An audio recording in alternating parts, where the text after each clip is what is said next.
First, I want to do a brief introduction of our organization, Girls of Business Maryland. So Girls of Business Maryland chapter is a branch of the main Girls of Business. The aim of the organization is to spread business education to girls in a typically male-dominated industry. So with the Maryland chapter, we hope to aim our focus and resources to girls in Maryland. Today's event is about the 2 small businesses, and we'll have the pleasure of inviting the 3 total panelists to our event today. So today, the 2 following businesses will be sharing with us. Euthykia is an online skincare brand, and F45 is a gym franchise. Thank you, you 2, for being here today. Okay, now we would like to ask Euthykia, Diana, and Stephenie to please introduce themselves. Everyone, I'm Diana. And I'm Stephenie. And we are co-founders of Euthykia Skincare. So I am Maryland graduate with a marketing degree, and currently as a full-time job, I work at a law firm doing attorney recruiting. I graduate from Stevenson University with a BS in film, video, and theater. Currently, I am a pet sitter at Fetch Petcare, and I also do the key management for the company. And then on the side, I do costuming for local theaters. Okay, I will switch to the next slide. And please introduce your business. Yeah, so we started Euthykia we started thinking about it during COVID. So this was like a COVID idea. And we technically launched in 2022, I would say October 2022. And we say we launched because that's when we started our website. Customers were able to purchase products and we were able to, sell things. But this idea started probably in 2020, where we thought about doing this. We tested products. We kind of went to the names and logos and ideas for about a year. And then finally launched. So it started when we did the Asian night market in August. And that kind of jump started our launch, because we didn't have our website, but we just threw the risk of just signing up for a market, which I think is what we needed. So after that, we've done probably 4 markets since August, and we have 2 more coming up. 2 more coming up, and then just continue growing from there. Thank you so much for sharing with us. It was really nice learning about your growth since launching in 2022, and especially ever since 2020, since you first thought of the whole brand.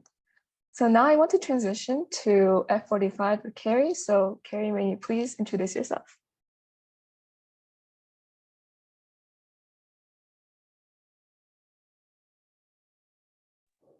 I think you may be muted. Oh, please. There we go. Can you guys hear me? Awesome. Well, thank you guys for hosting this event today. I love to talk about F45. So any audience that is here to listen, I'm thrilled to be a part of. So much like the other panelists, we dreamed up this idea actually like just right before COVID. So growing up, I was like a math nerd. I had a bunch of jobs over the years, and I'm currently the Chief Risk Officer for Sallie Mae. Actually, effective like this week, I'm the Chief Operational Officer for Sallie Mae. I had a little job change since I filled out the form over the holidays. My husband has a job as well. We have 4 teenage daughters. Life is busy. But actually sitting on the beach over the holidays, 2019 into 2020, we kind of started dreaming about like, wouldn't it be really cool if we could wear our Lululemons all day for our job? And that was the start of the conversation. And lo and behold, none of us knew at that time that we would be sent home a few short months later to actually wear, joggers and sweatpants all day long. At that time, it was more of a dream. But it started us thinking about, what are the other things we could do for, to complete our lives. We both love working out, but we work out very differently. So I've been a member of every gym that's out there, and you guys have probably seen Orange Theories and Pure Bars and Pilates studios, and I love them all. My husband plays tennis and lifts heavy things. And so F45 was actually like the intersection point of a workout that we both loved. And after trying the one that had opened in Tyson's Corner right before COVID, we started just thinking about, is this what we would want to do? We signed our agreement in June of 2020 in the middle of COVID. All the gyms were shut down. So we had a lot of leverage to negotiate the terms at that point. And then just went about a slow opening because, we wanted to make sure that, gyms would come back. We opened our first studio in the Mosaic District in June of 21. And then we opened our second location in Vienna, Virginia here in August of 2022. It's been awesome and scary and hard and wonderful and all of the things at the same time. But, we'd always talked about, would we open a third? And I think for now, we're probably happy with 2. They're both 15 minutes from our house. We can get there whenever we want to, so, and we can be at one location or the other. We have a team of about 20 people who work with us. 2 of them are full-time. The rest are coaches and trainers who come in kind of as their side hustle. So it's kind of a fun community. And yeah, we definitely have a lot of fun. All of us doing fitness. I read as much as I can. I binge watch all of the TV shows. Right now I'm on finishing season 1 of Gilmore Girls. But I can be found watching anything on any of the streaming platforms. Thank you so much, Carrie, for telling us about your whole journey to make this business and about your life and something about yourself. Now I want to ask if you can learn a little bit more about F45, what you're all about, and what kind of exercises and more. Absolutely. So what we liked about F45 is that every day it's different. So if you walk in, it's it's based on classes. So you schedule a time to go to class. And when you walk in, every day it looks different. So you might have 6 stations and you might have 27 stations. And you might do each one of the exercises 2 times, or you might do it 10 times. And that's just based on the day of the week and the flow of the workout. There are something like 5,000 different exercises in the database. So the exercise physiologists who build the workouts look to make sure it's fully complementary. And the nice thing is that on 3 days a week, it's all resistance. So you're just lifting things to get stronger or pushing or pulling on things. And then 1 day a week, it's pure cardio. You're jumping, you're swinging things, we don't have treadmills, but we do have bikes and ski ergs and rowing machines. So you're doing things where your heart rate's going to get really high. And then the other 3 days of the week, it's kind of a mix of the 2. What's great about the workout is it's only 45 minutes. So except for Saturdays, which are actually, 60 minutes. But you can kind of get in, work your whole body, get out and get on with your day. And so, we, like I said, we both fell in love with it.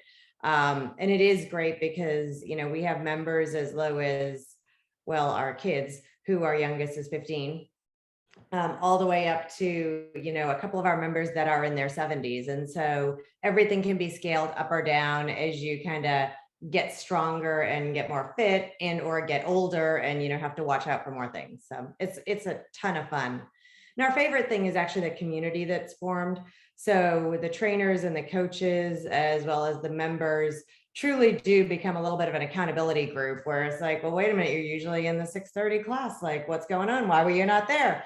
And oh, your son's wedding is coming up. And so a lot of kind of community that's formed. We had a happy hour last night. And so it might sound a little counterintuitive to say you own a gym, but then you went out and had, a couple of glasses of wine and some pizza.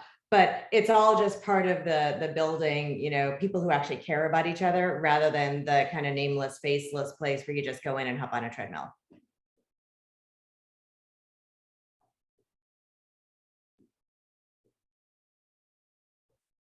Well, thank you so much for telling us all about F45. It was really interesting hearing it from a gym owner's perspective.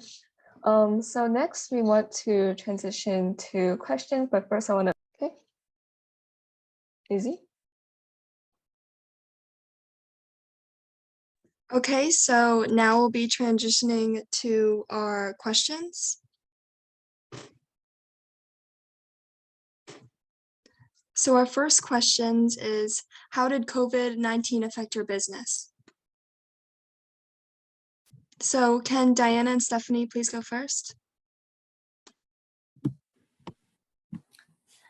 Yeah, I think it didn't really affect our business. It kind of jump-started our business, where I'm sure everyone had that moment of like, what am I doing with my life? It's COVID, we're at home, things are kind of at a halt, and we just kind of bounced ideas. I've always just wanted to start a business. We both love skincare.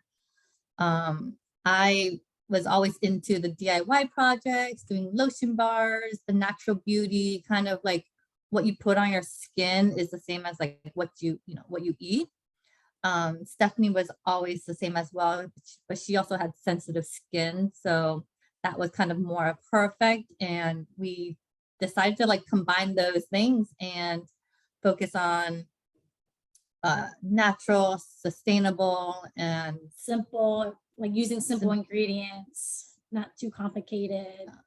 and decide to just jumpstart this business. So I think we took like I said, we took a year to just kind of play around, see what we wanted, kind of get ideas, talk back and forth, testing. So COVID definitely just jump-started this whole thing. Thank you so much. Carrie, can you please answer?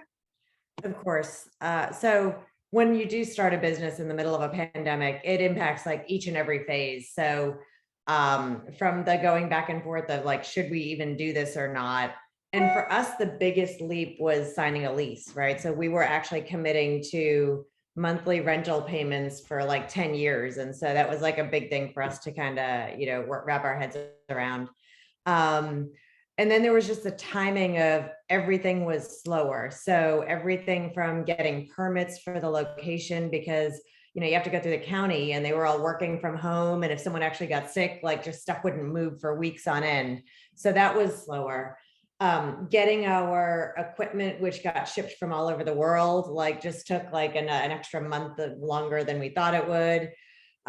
We purposely timed the opening of the studio to be after the vaccine. So even though gyms had kind of been open for a while, we wanted to make sure that people felt safe coming back in. And so we opened up about 3 months after the vaccine was launched more widely, so people would feel like they weren't taking any unnecessary risks. And then once we did open, it was a little bit of a slower start. People, you guys probably saw, like there was a boom of people buying their own fitness equipment. So Peloton is going through the roof, and all people are like buying their own things for their houses. And so it took a little bit of time for people to remember that it's actually way more fun to work out with friends and to actually have someone encouraging you, helping you structure your workout so it's not the same old thing every day. And so it took a little bit longer than I think it would have pre-COVID to build up to where we had like a lot of sustainability and like a vibe in the studio, which is the most important thing. Thank you so much, both of you, for sharing. It's especially interesting considering that before COVID, this wasn't in existence, and to see it be able to be affected by both the after effects and be inspired by that time at home. Okay, so next I want to move on to the next question, which is, how has your business expanded? And I'm going to stop sharing my screen and so we can talk like this. So Diana and Stephenie, can you both speak first? Yeah, so right now we've just been trying to market any markets, basically, just to get our name out there. But also doing like social media posts, and just, yeah, that's pretty much it. We kind of like in social media, we friended like different businesses locally. And that's actually helped because some of them have little mini markets. And that's where we've been doing little mini markets at these local businesses. And definitely, I would say like our friends and family have been our biggest supporter. They, they recommend it to their friends and family, and they purchase our products and give them the gifts with the holiday season, birthdays. And so they have been our #1 supporter and sharing our posts and helping us get our name out there. So really grateful that we have a good support system. And we want to focus on the community, just like Carrie, like doing markets that focuses on in Maryland and like specific neighborhoods and local businesses. That's like what we kind of are working on now, is the community is more important on that aspect. Thank you so much for sharing about your experience. And please, would Carrie also answer the question now? Yeah, so I think for us, we had to take a leap and make a decision about were we going to build our second studio as our first studio was opening. So, we had a few sleepless nights over okay, is this actually going to work? Or we're just opening this one, are people going to come? And we set milestones. So the way our business works is you come in and you try it out, and then you can join and do either where you take like 8 classes a month, so basically twice a week. You can take unlimited classes, or you can buy packs of classes, like 10 or 20 or whatever.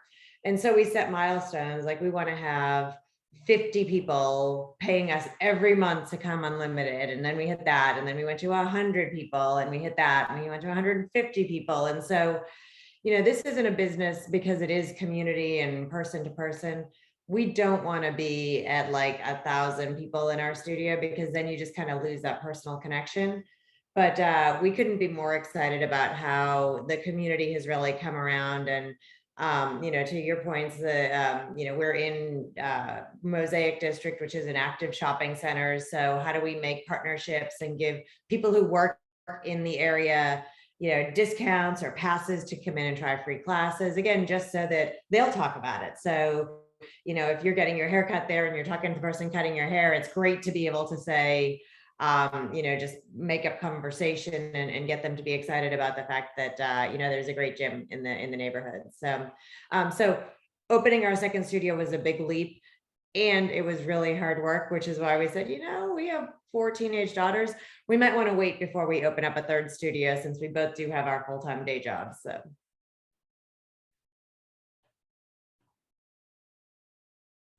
Thank you so much for sharing. That was very insightful.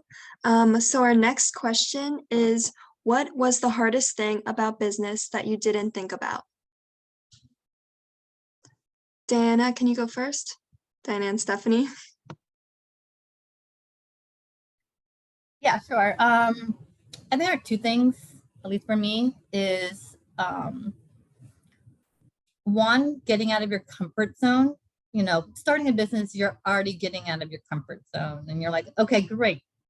But then it's talking to your customers at markets and like building that connection. That's, again, getting out of your comfort zone. Or doing social media. I do things personally and share stories and stuff, but I think it's another level to do it on a business level, to bring out your personality, to connect with people that don't know you at all is very hard on social media. So getting out of that comfort zone and putting your face in front of the camera. So every day you're just getting out of your comfort zone and feeling uncomfortable. And then the other one is dealing with imposter syndrome. I think that's one of the biggest thing is, your friends and family say they love your product, and you think it's your friends and family. Of course, they're going to love your product. That's what they're going to say.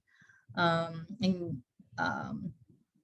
then not having, the technical skills, because making soap, especially, it's very scientific, lots of chemistry involved, and temperature and measurements and accuracy.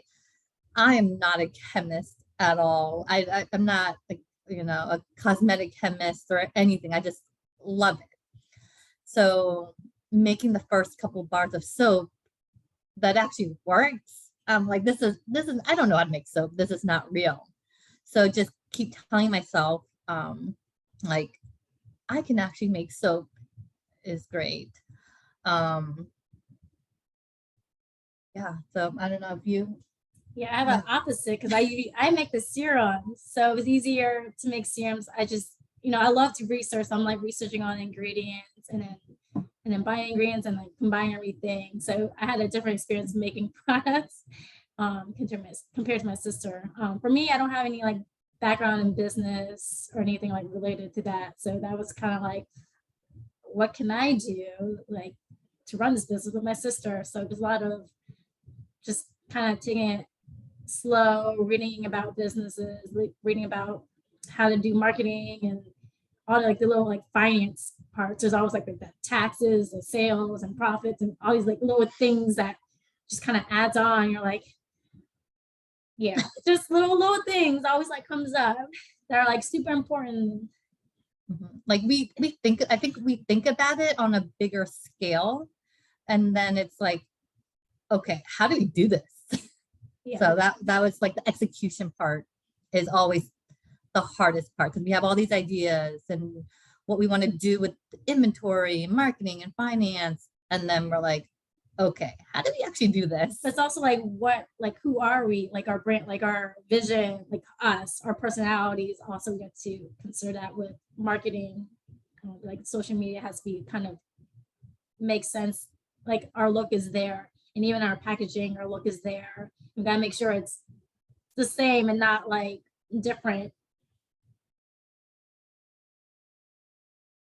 All right, thank you so much. Carrie, can you please answer? Yeah, so I'm actually going to absolutely steal the answer about all the little things. I've been going to gyms for years. Like I said, as a user of them, I knew a whole bunch. So what didn't worry me was like finding great trainers and, making sure the workouts were good. A lot of that came along with the franchise. But there are so many little details, I mentioned in the build out and the permit and how do you talk to the city versus the county and who needs to get which papers, and the forms don't make sense. They're all like in, kind of like weird, like government talk that you're just like, I know what all these words mean, but when you put them together in a sentence, I don't know what you're asking me for. And then, it's like how do you think about your accounting and your bookkeeping and your taxes and payroll? We have to run payroll every other. So all of those little things were amounted to be a big deal. And so just figuring out how to wrap our head around, how do we do that? And like maintain our sanity in a business that is a hustle. And, if you just think about, if you join a gym, one of the most important things is how do you retain clients, because people will go through phases, work gets busy, or, maybe they're, out of work for a little bit, or they're taking a long vacation and they fall off. So how do you actually keep people engaged and wanting to be a member? And then at the same time, how do you get out there and market to or go to events and find new members to constantly kind of making sure you're backfilling for those that will naturally move on, and for those who, you just want to have growth and offer more class times and everything else, which takes a membership base. Thank you so much for sharing, Carrie and Diana and Stephenie. It was so interesting hearing about the troubles that could be with both making products and like the small like self-confidence things, and along in terms of managing a gym and everything that has to go along with it. And so our final prepared question before we go to live and RSVP questions is, what is some advice you would give to your past self when you began your business and the knowledge you have now? Diana and Stephenie, may you go first? Yeah, I think one advice I would give is to celebrate and think of all your successes continuously. I think as like a business owner, you think of what's next, how am I going to grow this business, where are we going in the future, what are we doing now, what's happening in the markets and website and stuff like that.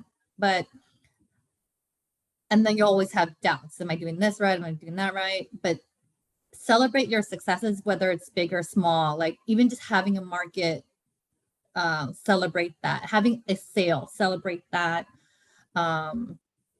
Any little thing, even if you know, I like made a new soap for the spring collection, like celebrate that. And yeah, that's my advice. Celebrate the successes in the little ones, especially.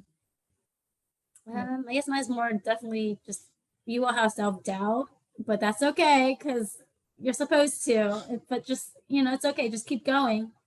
Just take a little small step and just keep improving whatever problems you're having. You'll figure it out.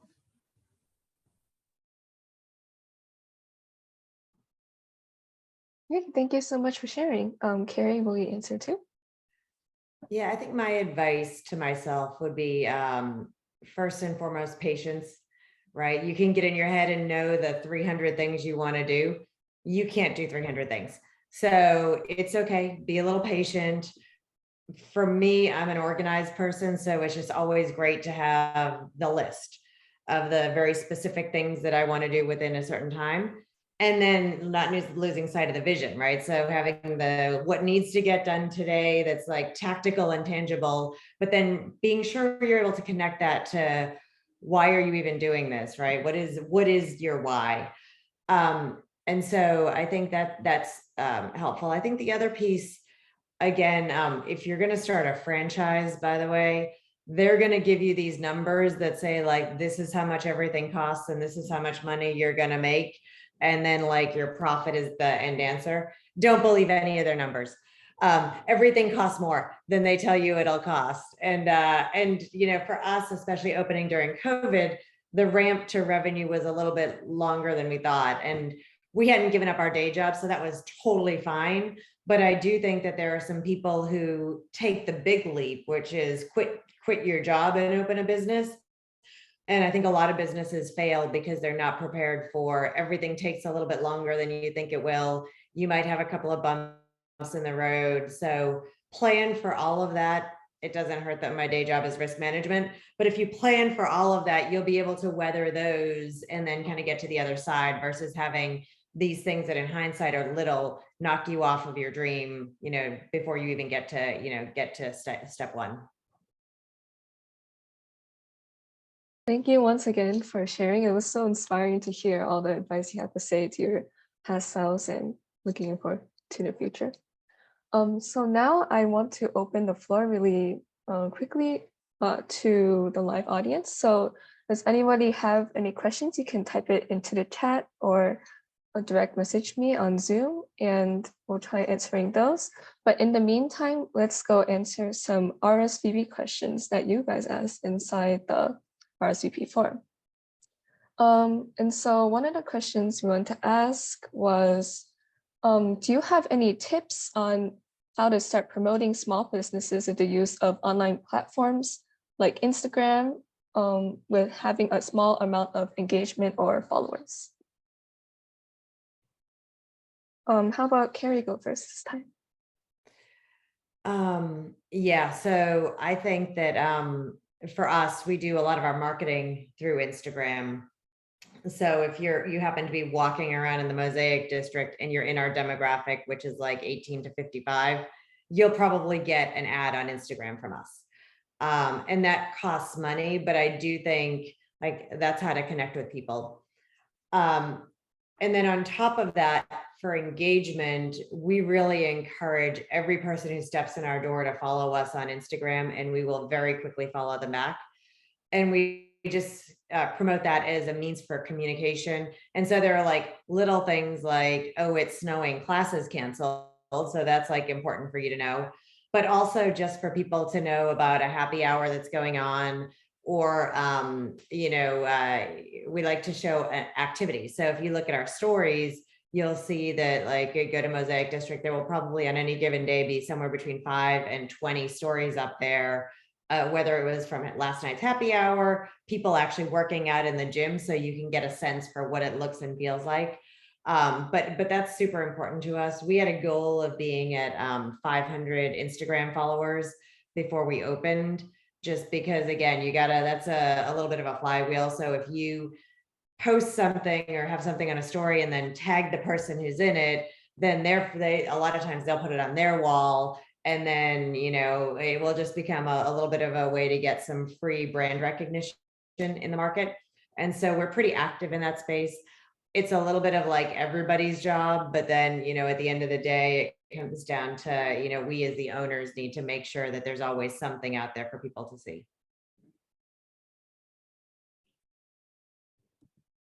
Yeah, so we're on all different social media, but we mainly use Instagram. And my sister is the one that controls that. She's really awesome. She does like all the stories, the reels, which is a big thing, doing reels, especially like doing like hashtags like soap or handcrafted. Like there's like a whole community. So we got a lot of people who would see those the reels and like it or follow us. So Instagram has been the biggest, I guess, social media platform. And then we try to do TikTok. It's a little bit different. I don't know why we don't really use it, but I feel like it's harder because, like, at least on Instagram, there's like the ads, or everyone's on Instagram basically, and it's more personable. Yeah. And versus like TikTok's, even though it's supposed to be personal, it's like fakey, and we don't want to be like that. What else we did? I think with social media, the biggest thing to expand is being consistent.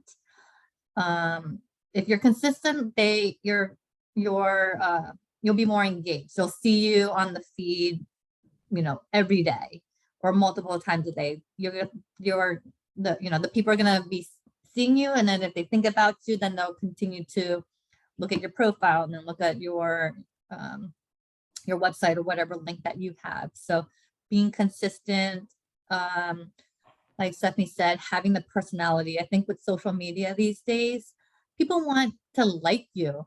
They don't have to like your product. Like soap and serums, there's thousands of them out there, but if they like who you are, they will purchase from you most likely. And then also engaging with people through social media.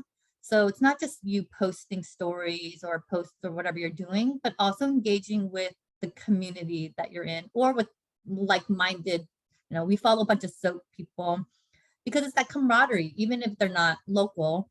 But it's also to get your name out there. If you are commenting on something or if you like something, people that look at their page will also see your name out there and then wonder who you are, and what you're doing. So if one person likes soaps and sees this big person, they'll wonder who else, who is that person. So that's a lot on the engagement. I think consistency is probably the biggest thing. And then with the reels, I think it's going with the trends, with the videos and the 5-second videos. Again, this is knowing who your customers are also that's always the biggest thing. What do they like? What do they like to see? Do they like to see your products? Do they like to see your face? You can look through your past postings and kind of see like, what did you do a month ago versus like, how are your engagements now? You can see what worked with that one video and what didn't work with that other video, and then just obviously go back to the one, like that style of the one that people like the most. Yeah. And it's okay to like recycle your posts like once in a while. Great. Thank you guys so much for answering those questions. Very interesting to hear about how you guys go about promoting your brands. We actually got a question in the chat, and that was, how do small business owners actually start their business, especially regarding finances and the needed money for starting a business? So I can copy and paste that into the chat for you guys if you can't exactly if you want to read it again, but I guess we can start with Carrie. Yeah, and so interestingly, we picked like the most complicated time to solve that problem. But I think the answers are you basically either use your own money, right? So you tap into your nest egg and borrow, or you borrow money. And you can borrow money from lots of different places. It could be from family and friends, or it could be from some banking system out there, like a small business type of loan. I would just make sure you're really careful as you think about all of that, because, you know, it is not free money. If you take a bunch of money from a bank, you've got to pay it back, and it impacts you personally. So as I mentioned, the things that we lost sleep over as we were trying to think about opening a second location, it costs a bunch of money up front. You've got to pay rent, you've got to buy all the equipment, you've got to have people on your payroll who are going to be helping you do the marketing and everything. So it's a pretty risky proposition, because it's like a few months where you've got like money going out and $0 coming in. So you lose like I said, your heart's a little racing during that time. But you know, ultimately those are really the options that you have. I think the other thing you can do is, you know, potentially start small, where you keep your costs as low as possible, like more just, you're just trading your time and the dollars aren't as high, and then kind of build up some momentum before you actually put more money into it or take out a loan. Cool, thank you so much, Diana and Stephenie.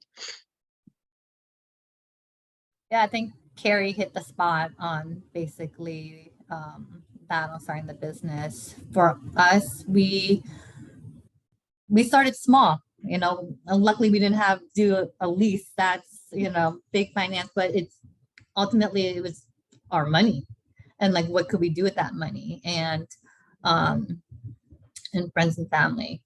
But it's, again, starting small. So with our ingredients, you know, the essential oils that are one of the most expensive part, it's like, okay, how much do we want to spend on that? What is the worth on, you know, our labels and packaging, which are really expensive? Okay, we print our own labels, and we, you know, we don't buy things because that's expensive.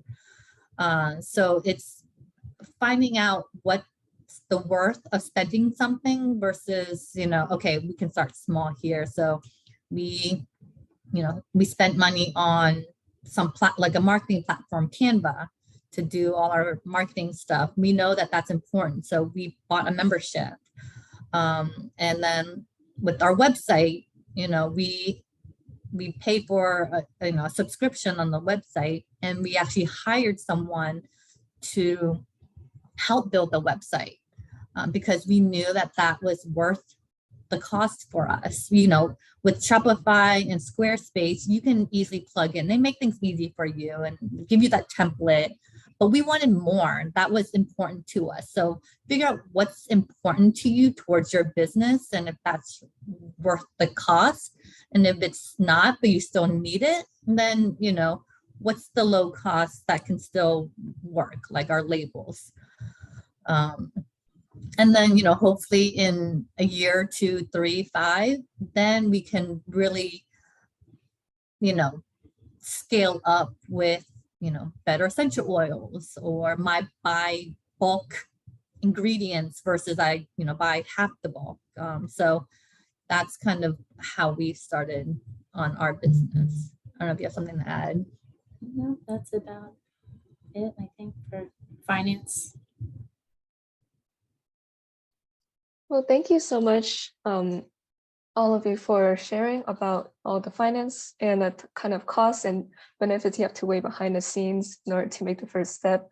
It sounds really scary and probably the most definitely like nerve-wracking thing a part of being an entrepreneur. So I commend you all for the growth and the risk you're willing to take. So our next live question was from Rachel, as you can see in the chat. She wanted to ask, what is one of the most memorable moments from your experience running your business?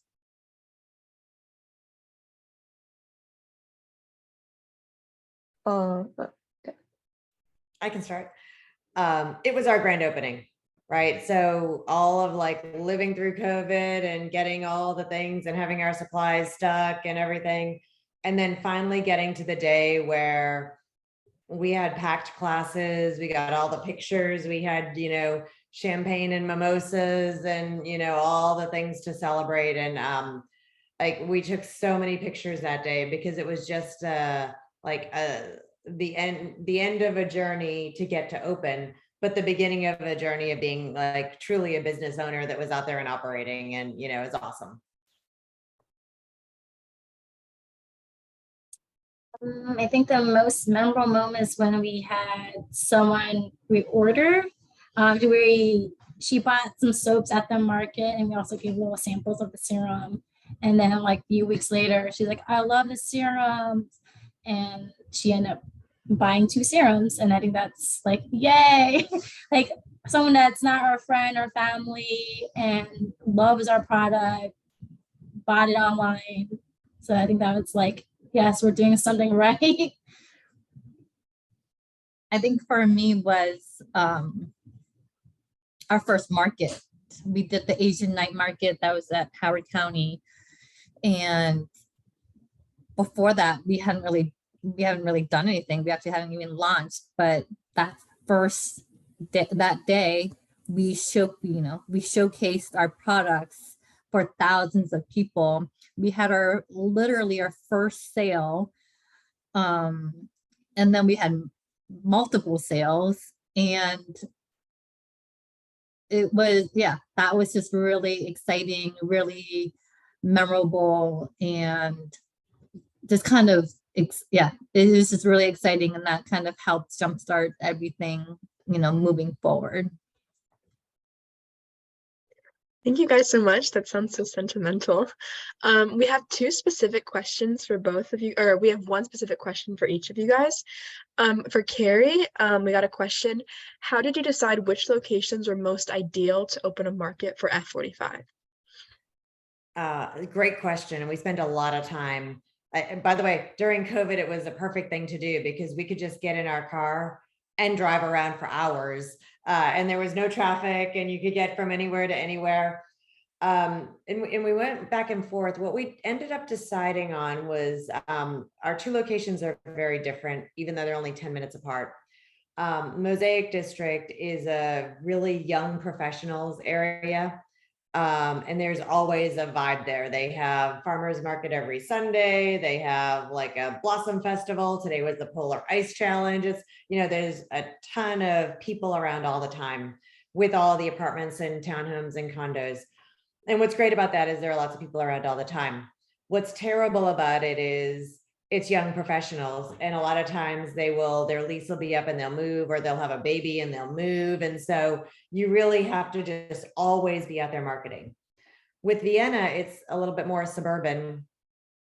And so it took us a little bit longer to get people there, but most of them are families that have kids that plan to be in the same location until their kids are out of high school. So you have a little bit like more solid roots down in that area. And so pros and cons of both of them. And we actually love both locations. We wanted to have them close together so that we could actually allow our members to go to either studio. And we purposely have classes like at off cycle time. So like Vienna has a 5:45 a.m. class and a 6:45, but Mosaic has a 6:30. And then people can kind of move about beyond, kind of, if you want to be at a different time, you can adjust back and forth, and they're close enough that many of our members can do that. And then the last piece is we weren't sure that this would be important, but it ends up being really important, is we wanted it to be close enough that we could get there every day. So we looked at some locations that we loved, but would have been about 45 minutes or an hour away from our house. And I think for us, just being active owners, where we were there, we know all of the, the coaches, and we know the members. If it were an hour away, we would have thought of like lots of reasons not to go. But now it's so close that we have like lots of reasons to go to the studio. Thank you so much. That was very insightful. For Diane and Stephenie, we had a question. What was the production process like of creating and perfecting the perfect soap product? It was a lot of research. What ingredients? So soap, I guess it's with oils and butter, a combination with lye. So it was kind of like a puzzle piece. What oils and butters go well together? And then with the essential oils, it's kind of like that was the fun part, right? We love scent. So, but it was also like scent is about the feeling. So when it's kind of like the winter time, what are you feeling? With the spring, and I'm thinking about, okay, what do you want to feel during the springtime where it's, fresh and clean and floral. So it was a lot of just making batches at home. I'm literally making batches in my apartment, in the kitchen, and seeing what works and what doesn't work. And like I said, it's all chemistry. So everything needs to be exact. And like one thing that's thrown off can throw off the soap. And the temperature, it could make things volcano or make things crumble. So it was just trial and error. And I'm still doing that. And I think I'm going to continue to do that because there's so many different ingredients that can be placed in your soap. So that's kind of the fun part of expanding and scaling your business, is what can you do different than everyone?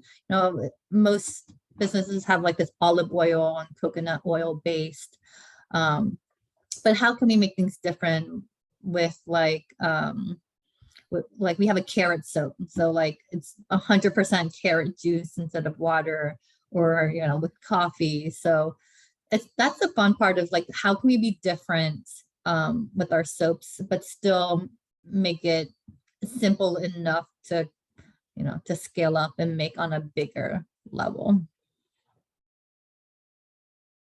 Yeah, and I guess for like the serums, when I make it, they're all for face, and both we have 2 serums and they're both oil based. There's no water in it.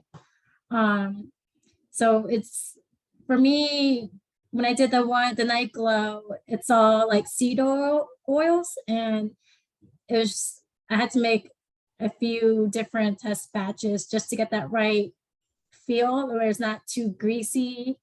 So it was a lot of playing around with the ingredient, like amount of ingredients, like the balance of it, and just like having people test it out, if it works, if they like it, and what can I improve with the next test batch. So I went through like 6 test batches before we got the final product, and then maybe even more, I think, for both serums. So it was a lot to like figure out what the right balance, and like also both serums are totally different and they feel different. One is more silkier and one is like just oilier but not as greasy. So you gotta think of like, when do people use this? So the night glow serum is more thicker, and then the vitamin C one it's more thinner, it has that silkier feel, and that's usually for the daytime. So you gotta consider like what people would put on after this serum. Yeah, the one thing is not to be afraid of the whole trial and error part of the business, and everyone has that. And there's the whole financial part, and the time of testing products. The hard thing I think with soap too is that it takes 4 weeks to cure the soap. So I'm making this product, but no one can use it. I mean, they can, but it's best to use in 4 weeks. So that's also the planning process of product development. But I think that's probably one of the key importance of at least our business is product. So product development and putting our focus there, buying the correct products, and really deciding what we want to put out in the market is important. So we don't take that part lightly. Like if we don't like it on ourselves, then we're not going to be selling it. And even that, like we had to give out to, little samples to friends to try out. Like if they all hate it, we're not going to be like, and we like it, we're not going to sell it. Like we want it, for everyone to like our products.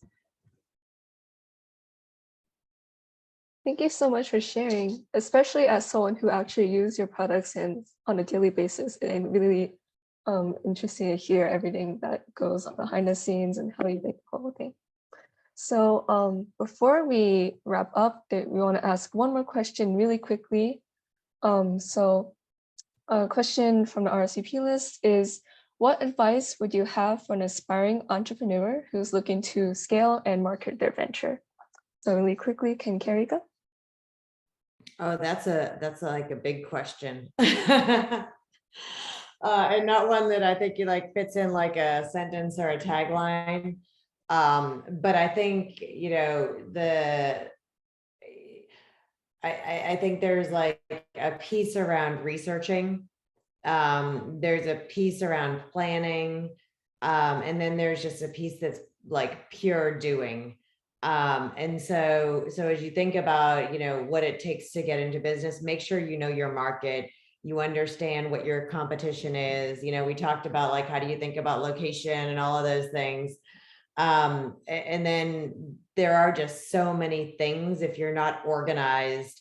And I find that there are like lots of tools out there that can help you, but even the tools to help you aren't that organized. So finding the people to talk to say like, just how do I think about like my bank accounts and my credit cards and what's personal, and do I set up as a, you know, an LLC, or, you know, like, or am I like a, you know, single sole proprietorship, like a S corp? There are all of these decisions you have to make, and you can Google them and like find tons of information, but oftentimes it doesn't actually like answer the question you're trying to answer. So talk to people, research. There are plenty of people out there, especially for women-owned businesses. I find the community is awesome.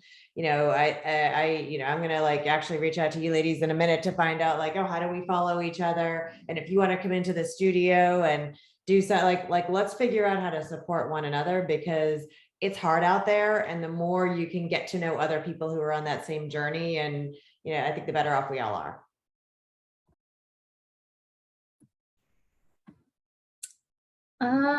I guess the advice would be make sure you're passionate what you're gonna be doing. Like it's like we like skincare. Like if we didn't, we shouldn't be owning a skincare business. So make sure you like what you're gonna be doing, like whatever business you are gonna do. Make sure you like it, make sure you use it, whatever. Don't just like, oh, it's a trend, we can make money. It's not gonna work that way. Yeah, and also like Carrie said everything really well. And just to add on top of that, it's know when to get help, because we like to do everything ourselves. We think we can do everything ourselves. But like I said before, me and my brother worked on our we tried to do our website ourselves for many, many months. And I realized I can't build a website that I want. So I reached out and got help, and, you know, paid someone to put our ideas into use. And also she actually ended up helping us with social media as well. She gave us a little, you know, social media one-on-one on how to do that on a business level. So you might think, you know, what you want, like, you know, Carrie said, you're Googling and you're talking to people and you're like, oh yeah, I know I have to do this. I know I have to do this. But you don't have to do everything yourself, and you shouldn't have to do everything yourself, because it will drive you crazy. And yeah, talk to people. And it's also it's also to know when to let go of things too. It's, you know, you have maybe this idea of what you want for your business and this inspiration, this is going to be perfect. So know when it might not work out, and that's okay, and to just kind of move on. Yeah, those are my advice. Well, thank you all of you for sharing your experiences and all your advice, especially as someone who wants to go on a business-related pathway. It was so inspiring to hear from people who are already in the field and doing their work. So now I want to close out our event. So let me go share my screen once again. Okay, if you want to, please take a quick picture of the websites and Instagrams of both F45 and Euthykia. I'll give a few seconds. Okay, and you can also see it later in our recap post on Instagram. And thank you so much for coming to our event. It was amazing to see everyone. Even though there are some people who went in and out, I'm so glad that to see so many people who participated. And thank you so much, especially to the panelists who gave their time and advice that are so invaluable. And I'm so thankful that you're here. So thank you so much. Bye.